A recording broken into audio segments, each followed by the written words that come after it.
Hello. Good morning, Rinpoche.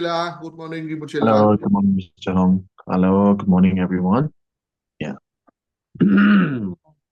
上野，上野，上野，上野，上野，上野，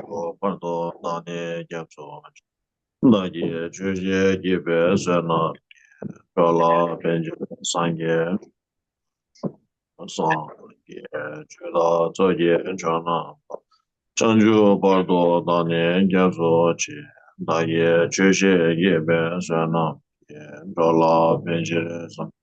诸般若如上业觉当作业觉当把诸般若当年觉上那业觉觉业呗算那业着了边界上业着吧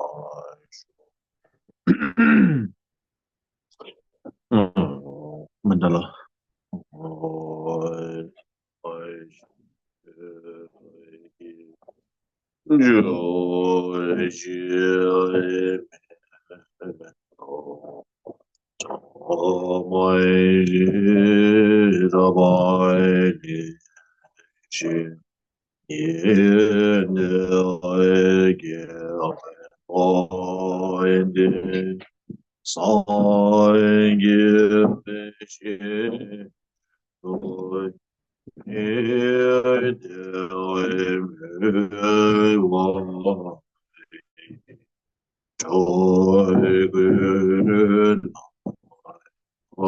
爱心觉波罗蜜多大蒙古罗人，面对老干的要大呀，嗯，okay, okay.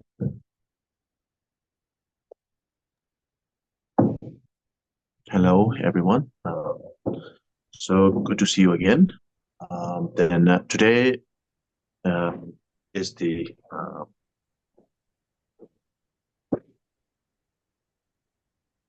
so today we will be hopefully we'll be concluding one chapter uh,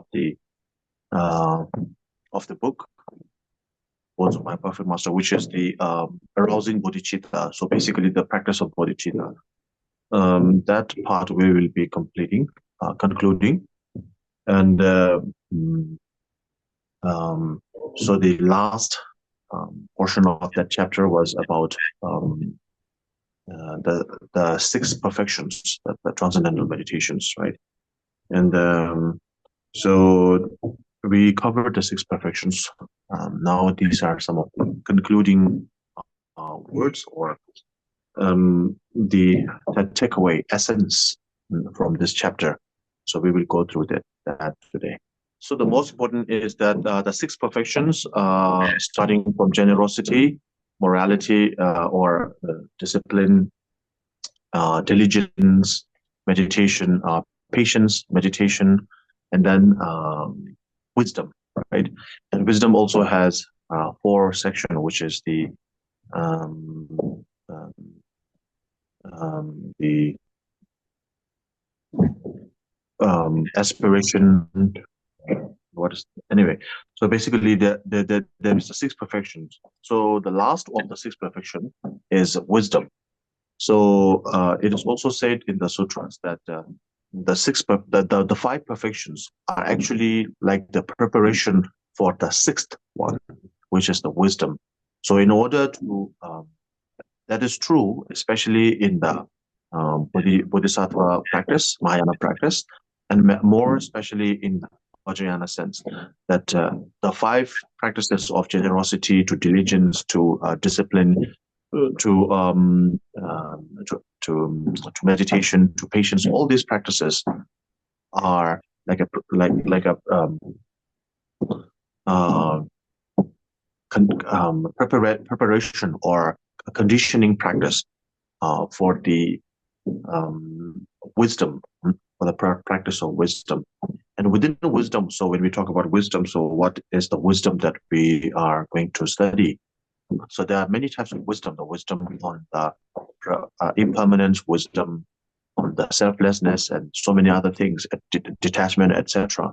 And so here, the most important of all the wisdom is the wisdom that recognizes emptiness.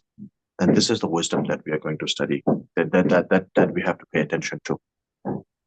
So if you follow the book in English, it's 255. And it's the middle paragraph.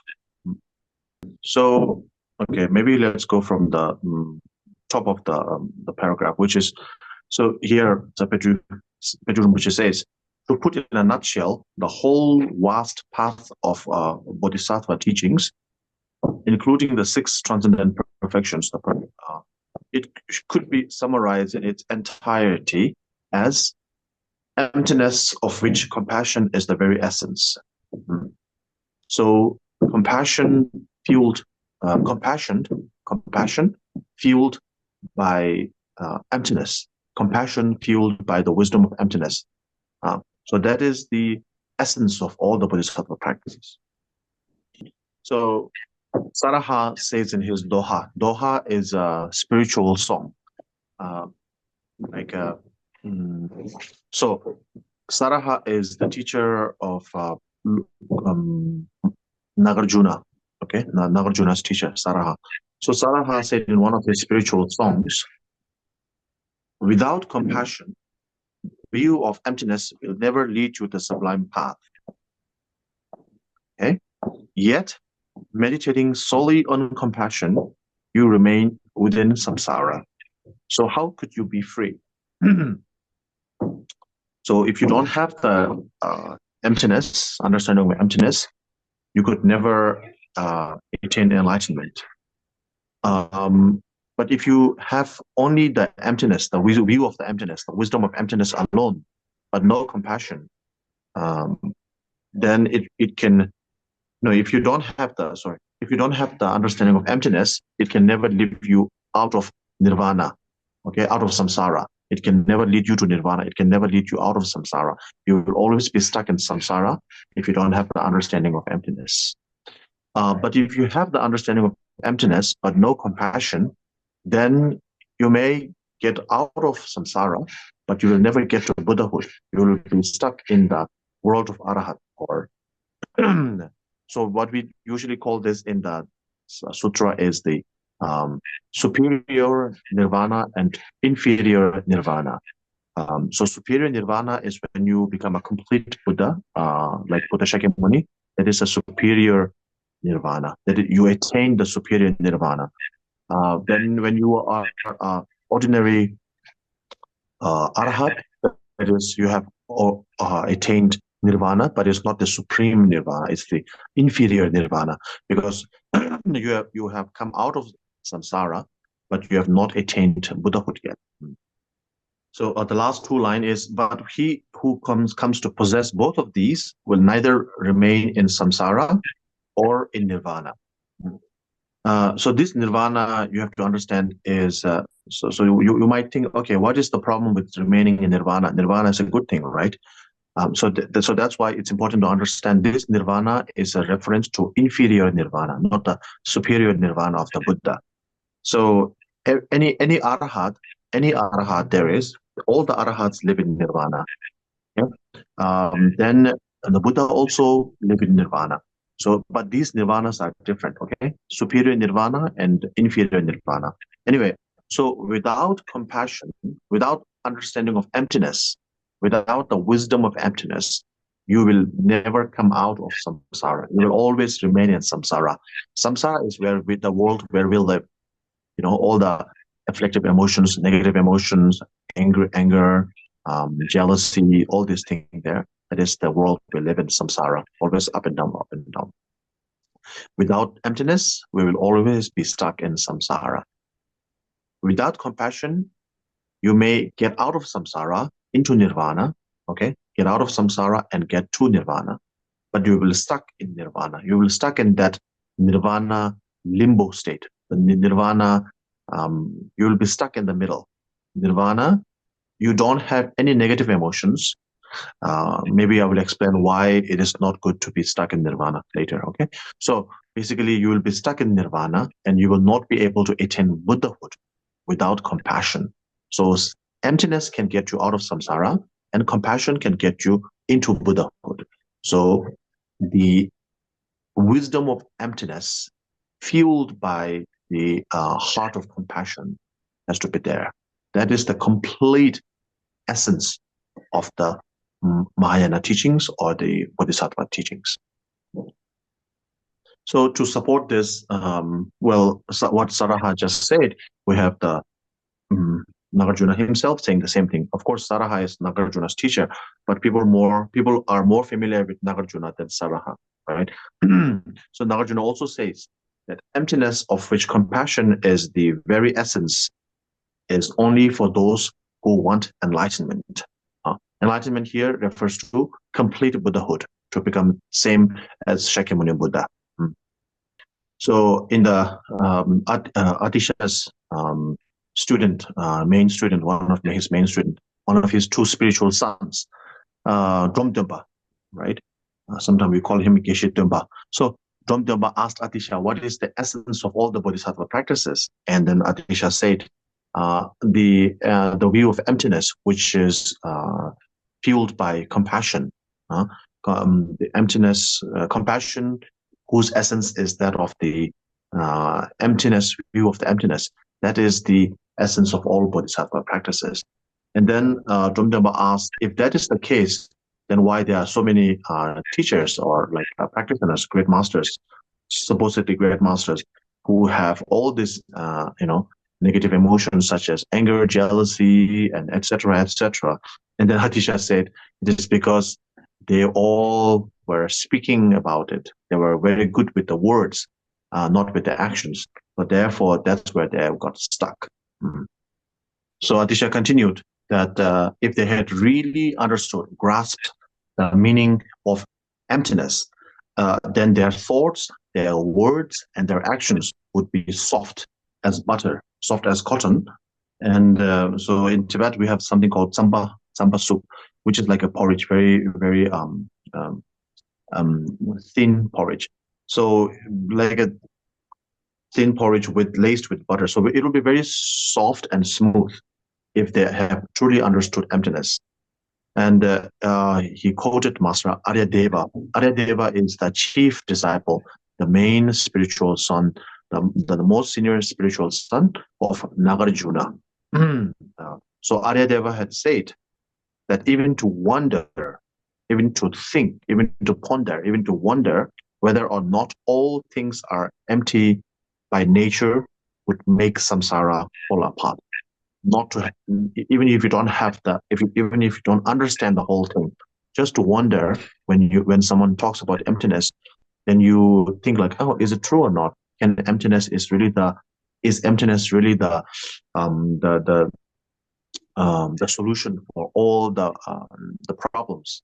If you just think like that, that will start to shake the base of samsara. True realization of emptiness, therefore, is the ultimate panacea, which includes all the elements of the path. So that is what Atisha told Dromdumba. So true grasping of emptiness is the panacea, or panacea is the solution or the medicine, usually a medicine that take care of all types of disease, all types of major diseases. So understanding emptiness, understanding the wisdom of emptiness, understanding the idea of emptiness is like destroying all the root of all the negative emotions, all the suffering, like that. And so when Atisha said that, Dromdumba asked, how is it that Dromdumba asked Atisha once again, how is it so that every element of the path can be included within the realization of emptiness? How is it so that the idea of emptiness or understanding of emptiness is the panacea for all types of maladies, all types of suffering? How is it so? And then Atisha replies. So Atisha responds, all the elements of the path to Buddhahood, all the elements of the path are contained within the 6 transcendent perfections, or the 6 perfections. Now, if you truly realize emptiness, when you realize emptiness, you start to see everything as illusory. Nothing substantially, externally, outwardly there, truly existing, right? And when you have that understanding, then you started to um, you start to reduce your hatred, your attachment. Firstly, your attachment to the things that you love, and when you have lessened your attachment, then you also automatically you lessen your anger as well, because anger is when someone hurts or someone tries to malign the things that you love. That is, whether it's an idea, whether it's a person, whether it's a thing. When someone tries to harm things that you attach to, that is when you start to get angry. So when attachment is lessened, then anger is also lessened. And when these two are lessened, then the jealousy and every other negative emotions are also lessened when the attachment is lessened. And attachment is lessened when the grasping, okay, the grasping of the reality that you are perceiving. So it's not a true reality, it's a perceived reality. So when you lessen, when you loosen the grip on the perceptive reality, then you will loosen or lessen your afflictive emotions starting from attachment. And when you loosen your attachment, then when you loosen your attachment, then you lessen, okay, your anger, jealousy, and all other emotions are also lessened like that. So therefore, when attachment is no longer there, then you have no problem with generosity, the first practice. So because you see everything as illusory, there is no more craving, there is no more attachment. And because no more attachment, you have generosity practice here. The first one, right? And because there is no craving, there is no animosity, there is no the opposite of craving, the opposite of liking, which is dislike, which is hatred, etc. So because there is no hatred of any kind, there is no negative actions such as harming others, this and that, whether in thought or in action. So therefore, you have the diligence, proper diligence is there. And because you always remain in the understanding of emptiness, you have excitement. You have excitement in a good sense. Excitement. You have your mind is at peace and you are happy, excited, and because of that, you have that diligence. Yeah, diligence. Diligence is basically excitement for good things. Oh yeah, then the patience comes because you no longer have because of the understanding of emptiness. There is no distinction between you and I. Of course, on a conventional level, there is me, there is you, there is everybody else. But on the ultimate level, you and I, there is no distinction. So therefore, there is no grasping for me as, okay, whatever mine is important, whatever yours is less important. So there is no such idea. Because of that, you can always have patience. Patience is always there. And now, because you see everything is illusory, you're no longer distracted by anything. So because of that, you have the concentration, meditative concentration is there. And now, because you understand, you see that all phenomena are empty of inherent existence, and so therefore, these me and others, outside and inside, all these things is a mere conception that we put out. So basically, with the understanding of emptiness, you are free from all sort of conceptualizations. And you remain in whatever it is. No more putting on, no more extra, no more add-ons. Just remain in what it is. No more conceptual thoughts. And that is the perfect wisdom. So basically, understanding emptiness, applying the practice of putting into application the practice of emptiness will actually make your practice in the six perfections also excellent. And then, because that sixth perfection is the essence of all the bodhisattva practice, as well as the path to enlightenment. So therefore, understanding or practicing emptiness is the key to the whole thing. So then Dromdamba once again asked Atisha, to those who have realized truth, meaning those who have gained realizations, have become Buddha simply through the view of emptiness in meditation. So, like, is this your final answer? Is this your final answer? Are you sure about that? So that is what Tom Dumba is reaffirming. And then Atisha gives the answer. So there's something called in Tibetan Buddhism, we talk about three things. We call them Ta Gom Chö Sup, which means the view, the meditation, and the action or the behavior. So the view is like your attitude, and the gom or the meditation is like the training, and chu or the action is the actual practice. The real world, like the real life experience. So there is the attitude or your perspective or your approach, your mental approach. Then there is the training, your mental approach, your training, and then the actual real world experience. So these three are known as the view, the meditation, and the action. View, meditation, and action. Yeah. So Atisha's response is that of all the things that we perceive as forms and sounds, so forms is all the things that we see, and sound is everything that we hear. And from what we hear and what we see, we form our experiences, our emotions to things, our reaction and our emotion to these things. And from these, from our for our emotions, whether it's a positive or negative emotions, sometimes it goes too much on the right in the positive sense, and then it become attachment, or sometimes too much to the left, it become negative in the sense of anger, so on and so forth. So basically, that is why it leads us always back to samsara. So of all things that forms and sound perceive as forms and sound, there is nothing that does not arise from the mind. So this is very important. So everything that we see. So when you hear me saying what words that are coming out of my mouth, it's actually you are thinking that you are hearing me saying all these things. So when you see me in front of a screen, actually you are thinking that you are seeing me in front of the screen. If your mind refuses to acknowledge the fact that you are seeing me in front of the screen, actually you will stop seeing me, even though your eyes may be still working and having that your eyes may still receive the image of my face in front of the camera, but you will no longer see me. Okay. If your mind refuses to acknowledge the fact that you are seeing me, you will not see me. Even if your eyes are seeing me, you will not see me.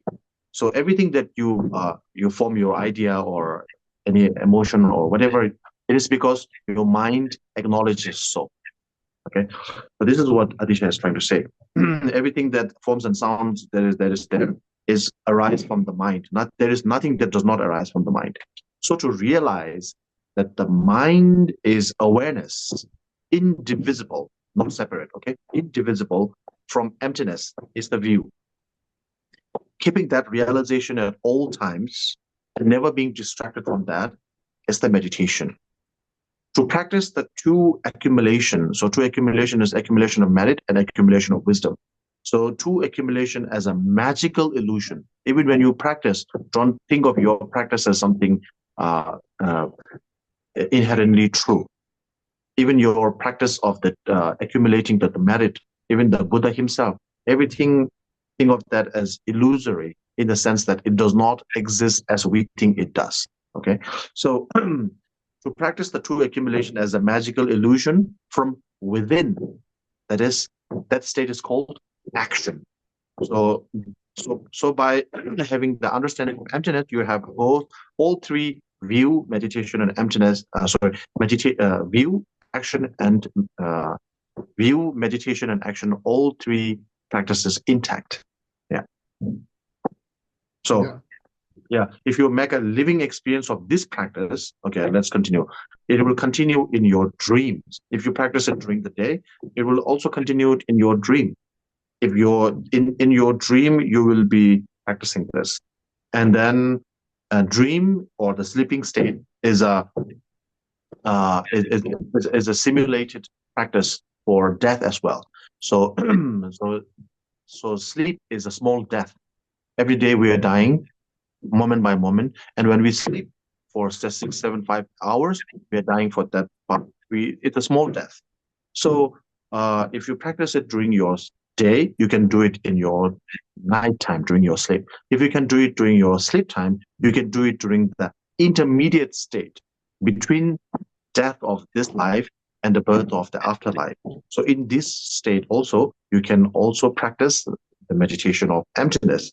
And if you can do that, if it is present in the intermediate state, you may be certain of attaining supreme accomplishments. So compassion fueled by emptiness, or compassion with the understanding of emptiness, that is the key here, okay? And why compassion? So because compassion is the root of bodhicitta. And Atisha reminds us that, Zapadu Rinpoche says that the 84,000 volumes of Buddha's teaching is all about showing the bodhicitta, the teachings on bodhicitta and emptiness. And bodhicitta is the main thing here. Okay, so now we are switching from compassion to bodhicitta. So bodhicitta and compassion are very similar, but we'll talk about it later. So without bodhicitta, teaching of the emptiness and meditation, however profound they may seem, are will not be able to bring us to attain Buddhahood, enlightenment. Especially we engage in so many like high profile practices, like we call them the tantric practices, Vajrayana practices. Within Vajrayana, there are the 4 divisions. So no matter how high level of practice you engage in, it is not really it will not lead us to Buddhahood, and it's not even a Buddhist practice. Because Vajrayana or a tantric practice, okay, Vajrayana is Buddhist tantric. So tantric practice is not something unique to Buddhism. Even the non-Buddhist have Titika, they call it. Titika is non-Buddhist. So in India, there were many other traditions, many traditions other than Buddhism. So most of them have the tantric practice. They practice secretly, and they are very powerful practices.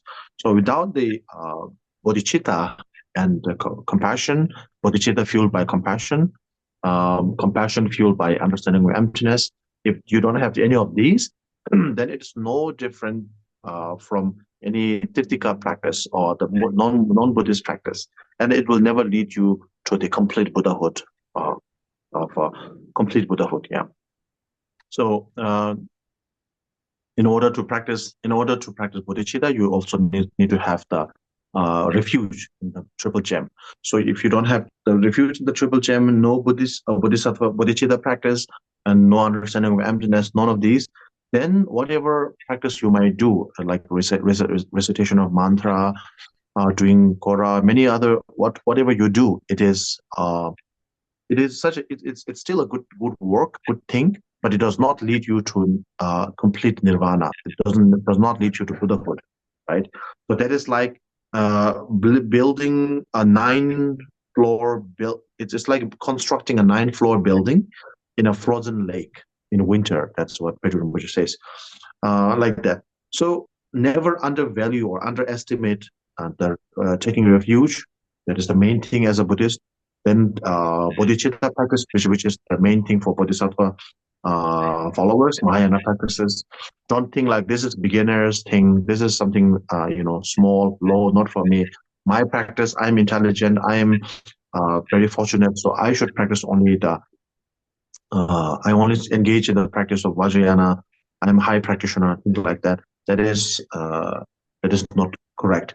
And especially if you are someone in the religious section, like a lama or a monk, then if you take donations from people, receive the funds on behalf of the dead, and do ceremonies or any this kind of thing, but without the understanding of compassion, of course, bodhicitta, compassion, and the refuge, or understanding of emptiness, then these will not be very helpful, and also not be very good. It will backfire for those who take the donations, for those lamas who take the donations on the sake of the dead and sick, but do not engage in the practice of bodhicitta, etc. So that will be for themselves, they will be defiled by accepting those offerings and will endanger endless falls that can only lead them to lower realms in their next life. Like that. Yeah. So yeah. So even someone can fly like a bird or go underneath the water like fish, whatever miracles they may perform. If they don't have the bodhicitta, then they are either tirtika, a non-Buddhist tantric practitioner, or they are a very powerful demon. So in the beginning, he might seem very powerful, magical, have lots of students and followers. But at the end, if you don't have the bodhicitta, then this will actually benefit not the Lama or neither the students. Yeah. So Pedro Rinpoche continues, you never know where there might be a bodhisattva. Okay. So bodhisattva is someone who has a bodhicitta within them. And a bodhisattva will use skillful means to help sentient beings to alleviate their suffering. So it is said that many bodhisattvas, using their skillful methods, are to be found even among butchers, slaughterers of animals, and prostitutes. So it is difficult to tell whether someone has bodhicitta or not. So therefore, the Buddha said, apart from myself and those like me, that. So anyone other than the Buddha cannot judge anyone else. So what you have to do is anyone who arouses bodhicitta within you as a real Buddha, he may be a Buddha, he may not be a Buddha. That doesn't matter. We make wrong assumption all the time in our life, right? All the time, always, every day. So this is the person may be a Buddha or not may be a Buddha, but if that person arouses bodhicitta within you, think of that as a real Buddha, whether it's a deity, teacher, spiritual companion, or anyone else. So when you feel that you have acquired certain qualities as sign of progress on the path, after practicing in visualization window, with you are practicing clairvoyance, like seeing someone's mind or future, you can fly, whatever practices you have been doing, whatever high profile practice you are doing, by engaging in those practices of the yidam, of the deity, of the tantric practices, if in the end, as a result, your love for sentient beings are increasing, and your bodhicitta is increasing, your faith in the Dhamma is increasing, then that means this is the right practice. If by gaining your more experiences in the tantric practices, you have less love for sentient beings. Oh, I'm a high practitioner. These are very low people. We are very different. There is a big separation gap between us. And then you have not much faith and respect for Buddha anymore because, oh, I'm a high practitioner. I'm almost the level of Buddha now. So very soon I'll be a Buddha. If you think like that, if your negative attitude is increasing, then that practice is wrong. If it's decreasing, then you should continue that practice. So once you have the basis of the bodhicitta and the compassion and all these things are there, then you can engage in more higher level practices, right? And in order to engage in higher level practices, you also need to study properly. And if you have to study everything properly, if without studies, you cannot accomplish. So Milarepa, I think it's Milarepa who said that to meditate without studying is like climbing the mountain without legs, climbing a rock without arms. Okay. So anyway, so basically you need to study. But if you study and just engage in all the spend all your time studying and not practicing, that is also not the right path. So Atisha, so there was the story of Atisha when he come to Niepang, is a place in Tibet. So one master, Nechung Tempa,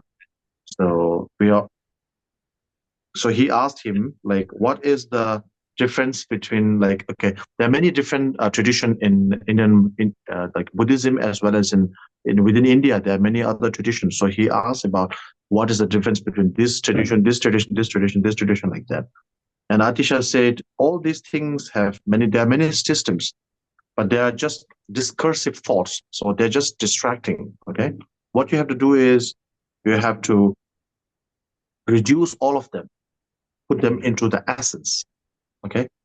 And then Master Nechung Tempa asked the Atisha once again, how should I reduce all of these vast teachings into their essence? Then, okay, this is very important, okay? So we are on page number 259. So the first paragraph. So Adisha replied, by training in bodhicitta with love and compassion for all living creatures throughout space, by making strenuous efforts in the two accumulations for the benefit of all those beings, by dedicating all the sources of future good thus created to perfect enlightenment of each and every being, and finally by recognizing that all these things are empty by nature, like dreams or magical illusions. That is how you would take the essence of all the practices that is there. That is how you take the essence. That is Adisha's response. So if you don't understand how to summarize, to summarize all the teachings into its essence, then no matter how many books you have read, no matter how many teachings you have attended, it does not help you that much. It's just according numbers, just a number for you, which is like that. And so there was the story when Master Atisha was invited by the king of Tibet to Tibet. So he come to meet the great translator, Lord Tsawa Rinchen Sangpo, the great translator Rinchen Sangpo. He's a great translator, great scholar, knowledgeable person. So he asked many questions to the translator about the teachings, what he had listened to, what he had read, this and that. And so the Lord Tsawa Rinchen Sangpo went on with the long list of teachings that he had received, and he discussed on all these things. He's such a great knowledgeable person. And Adisha was really amazed. And he said, wow, such a great translator, such a great teacher live in Tibet. I didn't know that.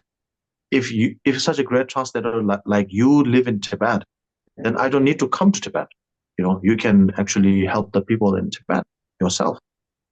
And then Adisha said, Lord Tsawa Rinchen Sangpo was very happy. So then Adisha asked him one last question. So when you sit down and practice all these vast teaching, all those number of teaching, how do you practice them? How do you combine all this practice? Because there are so many, you cannot finish in one day. How do you practice them, all of them, in like one sitting? And Lord Tsawa Rinchen Sangpo said, I read them, all of these practice books, literally, and I follow them one word by one word, just like it is stated in the literal. I just follow them literally as explained in the text itself. Then Adisha was so angry. He said, "You are a rotten translator. You are such a useless being." That is, now I see why I need to come to Tibet. There is a reason for me to come to Tibet. Yeah. Then the Lord Tsawa Rinchen Sangpo was confused. He said, what should I do instead? Then Atisha said, you should find the essential point common to all the teachings and combine them and practice it that way. So it is indispensable, most important, to seek the vital point of the practice. What is the main point of the practice based on your teacher's pith instructions? So that is also one of the main important thing, is to have a teacher is very important. If you don't have a teacher, you can read through the whole book, but you cannot conclude what the meaning is. Because just as we go through today, so many things are hidden here and there. With a teacher, you can actually find the essence, right? So once you know the essential point, you must put it into practice, or it will be totally useless. So then, which quotes Milarepa, he said, to those who are hungry, their hunger is not satisfied by hearing about food. They actually have to be fed food. They actually have to eat. Just like that, Dharma has to be practiced, not just preached. Um, so I will have to stop here because the time. Then we'll take some questions. Okay. So the first question is, could you explain, Vishala, could you explain more about the true practice, to practice the two accumulations as a magical illusion from within? So the first, that one. So I already, okay, I think I already explained a little bit, but anyway, to go into more detail, so the two accumulation. So in order to become, so Buddhahood means two things, okay? To take away something and to take in something. So what goes out is all the negativities. What goes in is all the positivities. What comes in is all the positivity. So those positivity that comes in is known as the true accumulation as a Buddha, okay? So Buddha, we usually say the complete Buddhahood. So what is complete is all the negative things out, all the positive things in. So what are those positive things that you attain, you accumulate as a Buddha? The two accumulations, okay? So two accumulations are accumulation of merit and accumulation of wisdom. So wisdom, in order to accumulate wisdom, you need to accumulate, even though it goes hand in hand together, but without accumulation of merit, for the beginners, accumulation of merit is easier than accumulation of wisdom. So if you have to understand the wisdom of emptiness, wisdom of impermanence, and all the wisdom, different wisdom, you cannot understand just now. But if I tell you to do a prostration, you can do it right away.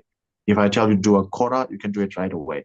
If I tell you to give a donation, you can do it right away. So these things are, the physical things are much easier than the mental grasping of the wisdom itself.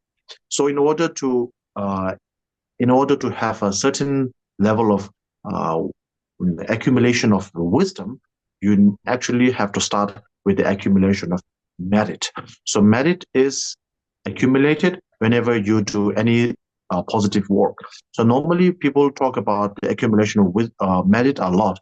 Okay, make donation, go for kora, um, do social service, yeah, do generosity, all these things. All this engage, when you engage in these activities, you accumulate merit. And when you have the merit, so merit is like the container. So the more merit you have, the more wisdom you can have as well. So the less merit you have, the less merit you have accumulated, your mind is not receptive, not susceptible, not ready to accept more profound form of wisdom. So these are the two accumulation of merit and accumulation of wisdom. So wisdom accumulation, we actually do right now, we are accumulating wisdom. Okay. We are studying. That means whatever doubts that we have before are cleared.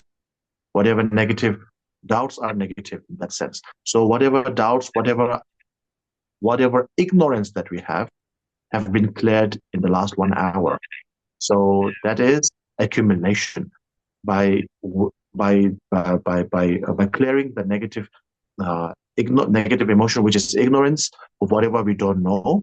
By studying for 1 hour, we actually clear away those negative emotions, and we get 1 hour closer to Buddhahood. If we study for 2 hours, we get 2 hours closer to Buddhahood, like that. So that is the accumulation of wisdom. Okay, studying and meditation is accumulation of wisdom. Generosity, charity, these things are accumulation of merit. So to think of these two are very important practice, but they also come from within the mind, and there you must not grasp into those two practices as something that is inherently existing. So that is to see those practices also, even though those practices are very important, but also those two practices also do not exist inherently. Think of them also as an illusion, like that. So, second question is, how could we remain in our bodhicitta without wavering? So, this is the thing. Okay, short answer is by focusing on compassion for sentient beings. Okay, short answer. A little bit longer answer is bodhicitta is a motivating thought. So the motivation of bodhicitta is to attain Buddhahood. for the sake of all sentient beings. So, so when bodhicitta wavers, it means you are losing your motivation. So how do you get your motivation back? By going back to the very root, the very first time why you have a bodhicitta, the very first time why you have that motivation in the first place. So the first time you have this bodhicitta is to help sentient beings, right? And that comes from compassion. So compassion for sentient beings. Compassion for sentient being means compassion is to see the plight of someone in suffering, the pain of someone suffering. Okay, but okay, there's a but here. So you see the pain of someone suffering, but instead of being demotivated, instead of being um, uh, losing your motivation, instead of being instead of losing your motivation to help, or instead of being demotivated, you were actually motivated to help that person. In order to do that, right? In order to do that, you need to have you need to have unconditional love for that person. When a mother sees their children suffering in pain, this and that, the mother, of course, feels the pain, but they don't stop with the pain. Oh, okay, my child is in a pain. Okay, what should I do? Okay, now I don't. Okay, just leave him like that. We don't do that. So when the mother sees the child in pain, she goes there and tries to take care of that child by the best way she can. Uh, if it's a small problem, then she try to solve it right away. If it's a big problem, at the very least, she will console the child and then go slowly. So basically, that comes from love. Without love, she will not care whatever problem the child is going through. And with love comes compassion. From compassion comes bodhicitta. Okay, so the answer lies in bodhicitta. Compassion for beings. Yeah. Okay, so next question is, emptiness is too hard to grasp and we might delude ourselves that we have a clue about it. How could we verify that we have progress in the understanding of emptiness? So that's a very good question, and it's kind of tough. The thing is this, okay? The main thing is you have to study about emptiness, okay? Not just like this short kind of teaching, but like read books on emptiness. Then you meditate and practice also. And through your practice, through your reading, if you start to see and hear and feel things less and less real, less and less real in the sense that, okay, things start to appear more illusory, okay? You, of course, on the conventional level, you can see me, you can hear me and all that. But on the ultimate level, even though you can see me, you see me as if it is an illusion. Okay, illusion does not mean unreal, or illusion does not mean uh, anything bad. When you go to a magic show, it's all illusion, but it's nothing bad there. That illusion actually entertains you, right? Another example is when you see me on the screen, you have this illusion that I am there, but I'm not there. I'm in another place, right? So it is an illusion, but it still works. Illusion can still be functionary. Illusion can function. Illusion does not mean negative, bad, no more, go away, like that. Illusion can be utilized. But if you know illusion as illusion, then that is helpful. If you think that the person that you see on the screen, on the television set, on the TV set is real me, then you have a big problem. But if you know if you know that I'm transmitting this mission, this message, this teaching from another part of the world, then you have wisdom here. So emptiness is knowing things as they are, that they are an illusion. So basically, the more you see the perceived reality and you understand that it's a perception that is illusory, and is not real, that is actually a sign that you are getting closer to realizing emptiness. The last question is, what is compassion Two words. Okay, there's some word missing, I think. What is the experience of compassion once you understand emptiness? So, so this I will bring you to our like concluding prayer, which is Mixima, the prayer to Lama Tsongkhapa, Mingme Tsewe Tejin Jeresing. So in the Mingme Tsewe Tejin Jeresing, there is a line which says, so the first word, the first line is Mingme Tsewe Tejin Jeresing. So basically what that means is the Jeresing, the Lord of Compassion, Jeresing, who is the Lord of Compassion, which has no object, okay? Objectionless compassion. So here, that objectionless is a reference to emptiness, okay? So the compassion that Jeresing encompasses, the Jeresing has, Jeresing possesses, is compassion without object, okay? Without object means like without anything to hold, anything to grasp, okay? Compassion without any grasping, compassion without any object. So we usually call that migme sewe. Migme means objection, no, sorry, objectless, not objection, sorry, object, no object, objectless, yeah, objectless compassion, objectless, okay? No object, no target, no object means nothing to grasp, nothing to hold, okay? So this is a reference to compassion with the essence, compassion with the essence of emptiness.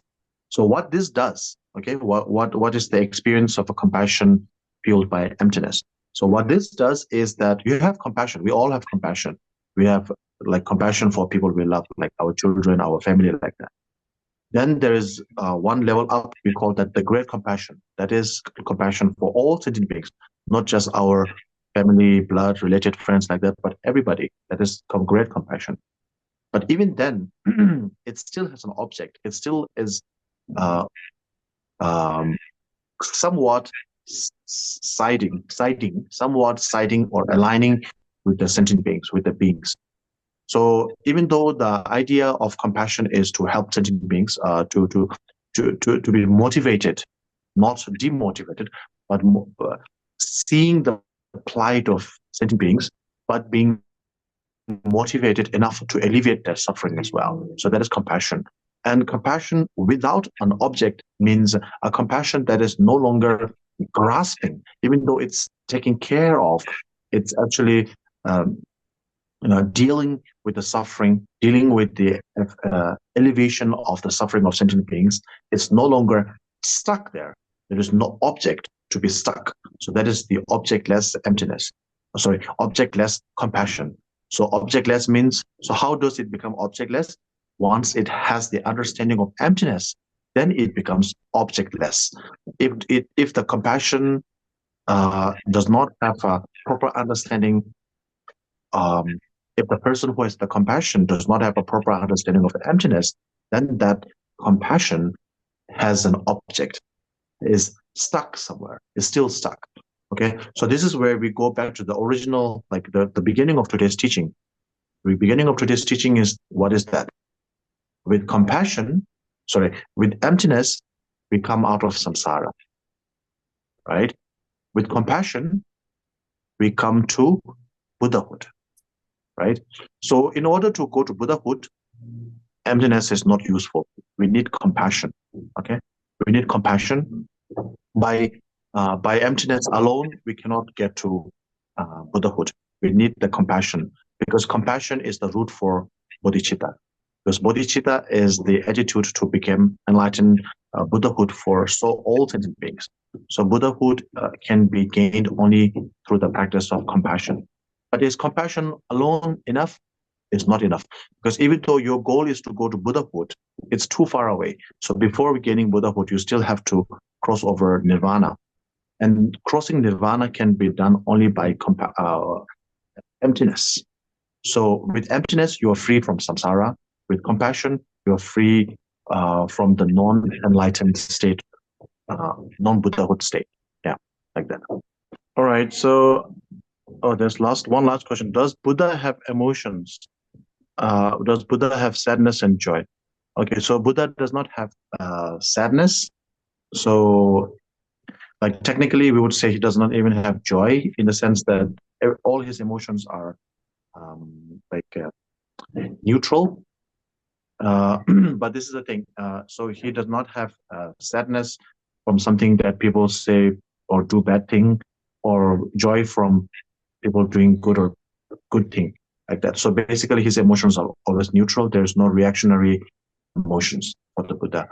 But does that mean Buddha have no feeling? Like cannot have whether you do good or bad, does not care, or does not really understand anything? That's not the case.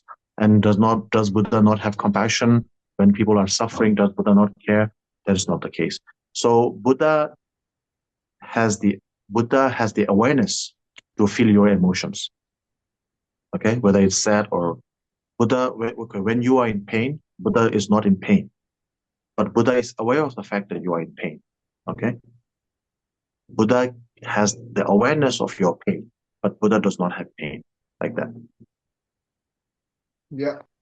Okay, so now we have we conclude here for today, and then that's I think today we go more than 2 hours. So so that's 2 hours of accumulating wisdom. Accumulation means saving, all right? Accumulate. So we have 2 hours saving, 2 hours worth of saving.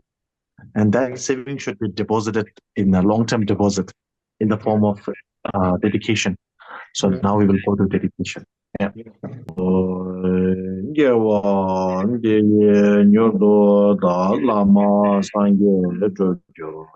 Rāvā chīkyāṃ māliyāṃ bākēyē zālā gāpārā shū chāngchū zemchū Rinpoche māgē pānamā gē gyōjī gāpā nyambā mēpārā kōne gōndō pēwārā shū mē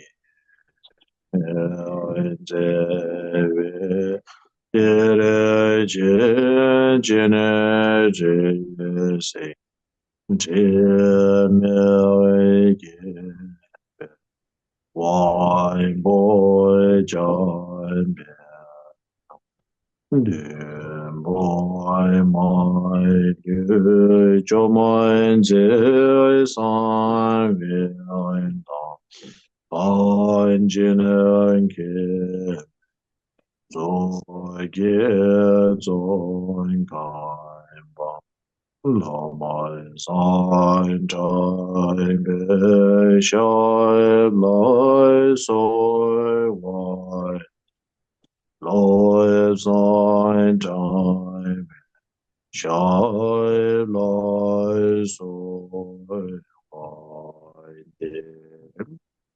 Dembe Nimbo Zembe Benga Shin Nama Doju Gana Chancho Lamsa Shige Gamze Jogu Do Tenje Do Ten Tam So Thank you, Rinpoche Lam. Thank you, Ms. Thank Huang. you. Thank you, Thank you, everyone. Rinpoche Thank Lam. you, Thank Rinpoche you. Lam. Thank Thank you. you. Cảm Thank you, ơn. Mr. Huang. Cảm ơn nhé. Thank you very much, Rinpoche La. Thank you very much. Thank you. Thank you. Bye. Bye bye. Thank you. Thank you, Rinpoche La. Chân Rinpoche.